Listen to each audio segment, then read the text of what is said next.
My father had this notion to kill a man who'd done him some injustice. And my grandfather said to him, Sean, he said, you'd best learn that you live your life in your heart. And you've got to be most careful what you put in your heart. If you fill it with vengeance and hate, he said, there'll be no room left for love or laughter or tears, and your heart will rot. As I'm getting older, chip upon my shoulder, blown through life, you roll over and die.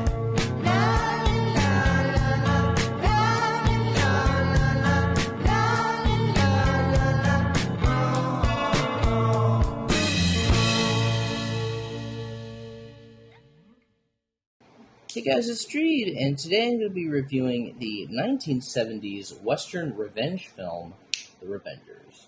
The Revengers was directed by Daniel Mann, starred William Holden, Ernest Borgnine, and Woody Strode. The film is about a rancher named John Benedict, whose family is brutally massacred by a horse trader with a white eye known as Tarp, who used a group of renegade Comanches to help commit his crimes. Benedict is stricken with despair and vows vengeance against Tarp and his associates. So he hires 6 convicts to lead him to Tarp's abode so he can promptly settle the score and kill him, avenging his fallen family. Honestly, I have somewhat mixed thoughts on this. I don't think it was a completely bad film. I'm gonna have to say it kind of falls right in the middle. Like, it's perfectly watchable, but there's really not much meat to it. Because I went into this film with some high expectations. I thought it would be, an interesting, sort of entertaining revenge film.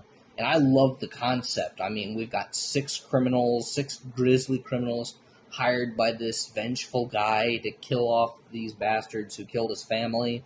I mean, that's a very interesting concept. That's a concept I really think you could do a lot with. You could have an assortment of crazy criminals. But in this film, everything just feels so watered down. I really, really wanted to love this film because the concept is it's right up my alley. It genuinely seems like a concept that I would enjoy. But unfortunately, I think they just water it down a little too much.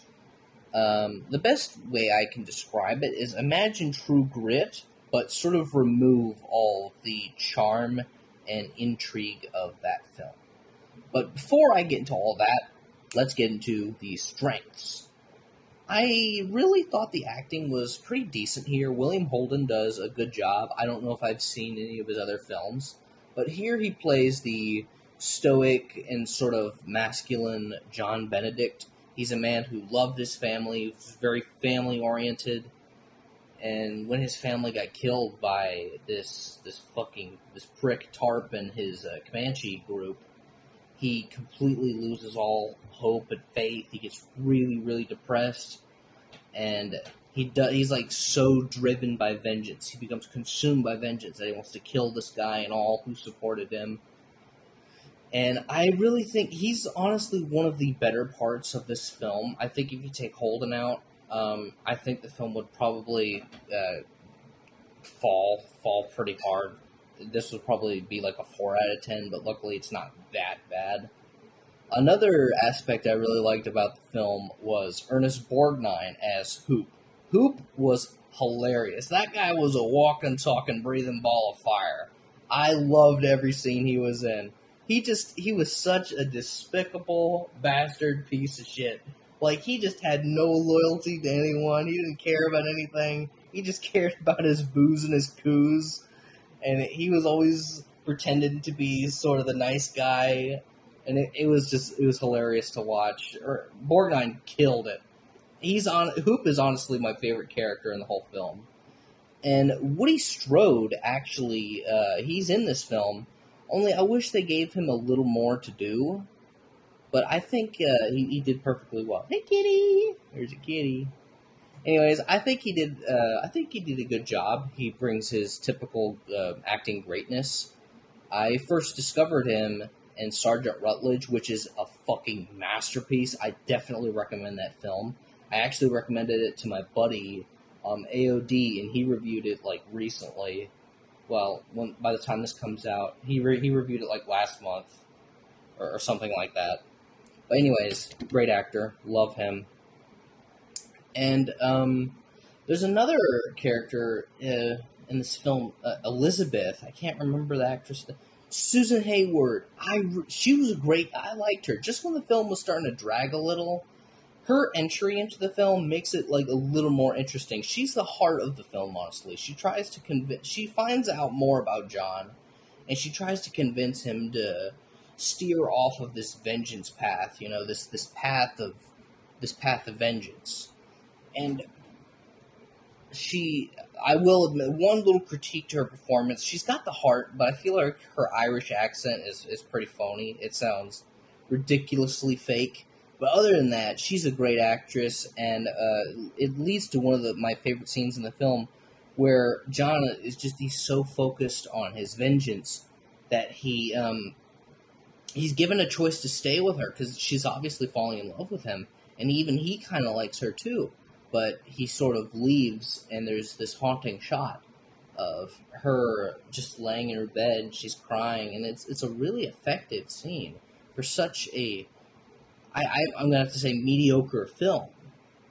And the score as well. I absolutely love the score. I heard some people complaining about the score in the comments, but I actually didn't mind it that much. It sounds very 70s. I think that's why I liked it.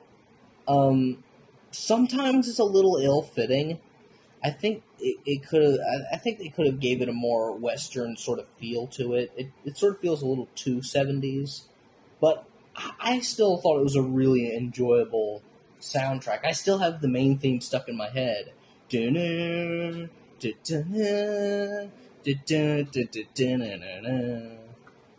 It's a great soundtrack, and like in most westerns, the cinematography and the landscapes were all very gorgeous and beautiful looking. Lots of desert landscapes, lots of sort of open range places. If you get my drift, and there's some entertaining gunplay too, because I mean you can't have a western without tons of great and fun shootouts. But unfortunately, that's where my praise for the film ends. Because besides Holden, Borgnine, and Hayward, and also Woody Strode, the other actors are just kind of forgettable. Like, all of the convicts besides Hoop and Job, all of them are really boring and forgettable. They just don't really make an impression on you. I think that's the most crushing part of the film. I think that's really what drags the film down, is just how forgettable the rest of the cast is. Their acting is pretty flat. There's one guy who thinks he's the son of John, and hey kitty, he thinks he's the son of John, but it's never confirmed. But apparently John sort of adopts him as his son, but he ends up getting killed. And I think that would have been an interesting aspect to the film if the actor just put more emotion in. He was so flat that it was kind of frustrating. Like, this is a great idea for this kind of movie, but this guy is so flat when it comes to the acting. And there are some... The film kind of meanders sometimes. There's not really much to do. I think what really would have benefited from this film is this is another one of my complaints. There's not enough screen time given to the villain of the film, Tarp. We don't really know anything about him. We don't know why he killed his family. We don't know anything about him. We just know that he's a bastard with a white eye. Like, that's it. I mean, he's got the looks of a good villain, but the writing-wise, he is so boring. He's so plain. There's nothing interesting about him, and I think if they gave him some kind of motivation, like, this guy was, what was he? He was part of the army. Maybe give Benedict like a backstory, you know, like he was some sort of U.S. Marshal or something, and Tarp was like a villain he arrested, and this ruined his life, so he came back for revenge. It's not perfect, but I think that would have been something of intrigue to add to the film. It's just a shame that he has barely any screen time. The actor did fine enough, but he didn't have much time to shine. And with that being said, that's kind of why the film meanders at times. And for my last point, there are some horrible, terrible day for night shots. And listen, I rag on day for night a lot, okay? But these day for night shots are so fucking horrid. They weren't even trying. You can see a clear blue skies day. And it's just baffling how they thought they could get away with that.